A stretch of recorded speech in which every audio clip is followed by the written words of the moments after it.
Great to see everybody. Great to see you. I'm glad to see the revolution is continuing. Well, we have first seen some of the results of the revolution of a few years ago, and that was last year's election. I understand we had a few new members sent to Congress, and we have you to thank you for. But I do want to take a moment to take a little special privilege and say we also had a new senator from Kentucky, and we like that too.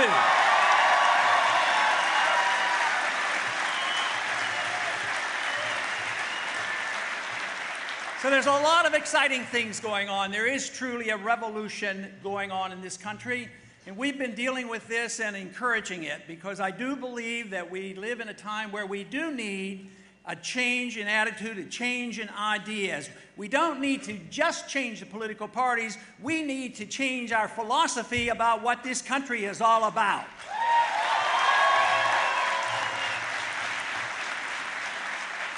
You know, this past week we had a pretty good victory for the freedom movement. We had a vote come up all of a sudden under suspension, and it had to do with the Patriot Act. And the Patriot Act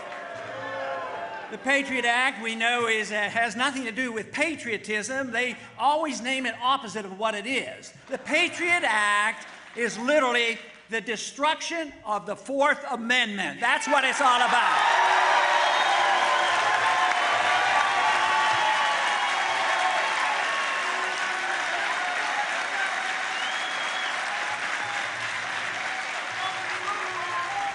Now, the one thing in Washington they haven't quite understood is what's happening in grassroots America, because they assumed that everybody loved the Patriot Act. We'll bring it up under suspension and pass it automatically.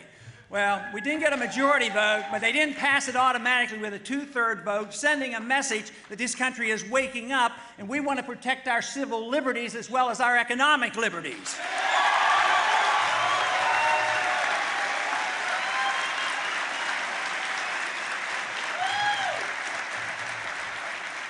This week I was scheduled to be on a financial program. I've been on a few of those lately, talking about things like the Federal Reserve and a few other things. But I never got around to talking about this program this week about the Federal Reserve because all of a sudden there was a speech given by Mubarak about his potential resignation. Of course, he resigned today. So that was the subject. But a lot of people now say, what should our position be? What should our position be about finding the next dictator of Egypt? And I would say we need to do a lot less, a lot sooner, not only in Egypt, but around the world.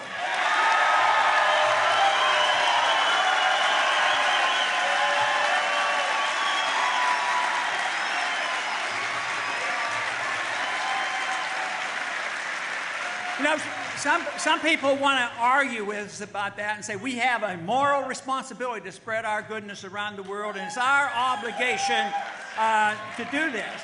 But let me tell you, fiscal conservatives should look at this carefully. How much did we invest in that dictator over the past 30 years? $70 billion we invested in Egypt.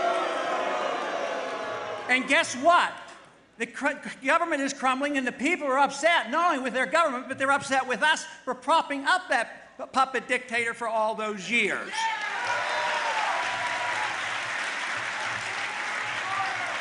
Now, to add insult to injury, where do you think the money went? To Swiss bank account. That family, the Mubarak family, has $40, $50, $60 billion, nobody knows, stashed away in other countries, other areas, of your money, and that is true. Now, you know, it used to be that conservatives were against foreign aid. I'm still against foreign aid for everybody.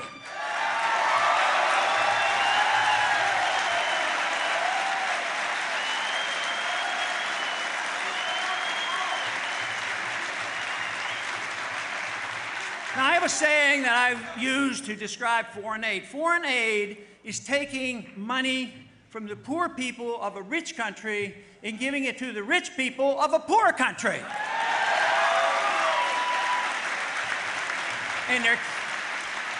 And there can't be a better example of that than what we did with Egypt. We took money from you, made people poorer, it contributed to our debt, billions and billions of dollars, and all we get is chaos from it and instability.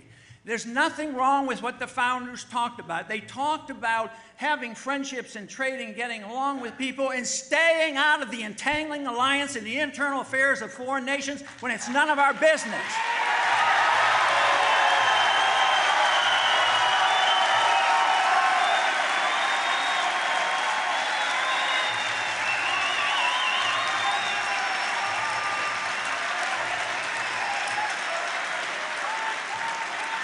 Now, we've been doing it for a long time, and you get periods of relative stability. There was relative stability when we were propping up the Shah, but it ended up with bad results. We ended up with the Ayatollah, and now we have a problem on our hands. But all of the Middle East is unstable because of this. Now it's Tunisia, next it's Egypt, and it's going to keep going because all the problems are there because the people don't like us propping up their dictators no more than we would like it if a foreign country came in here and propped up a dictator in our country.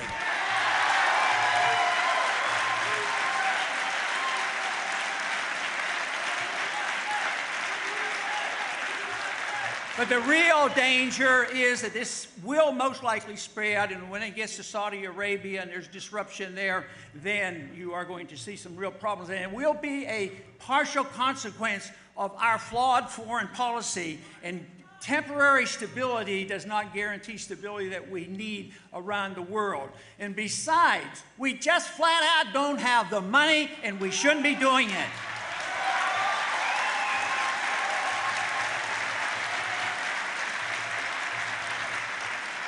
Just remember, the Soviet system did not collapse because we had to fight them. They collapsed for economic reasons. Guess where their final plunge was on their empire?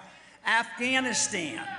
So it makes no sense for us to think that we can keep troops in 135 countries, 900 bases, and think we can do it forever. So no matter how badly you want us to do that, it's time to reassess that foreign policy. It's time for us to bring troops home. We've had troops in Japan since World War II and in Germany. Why are we paying for their defense?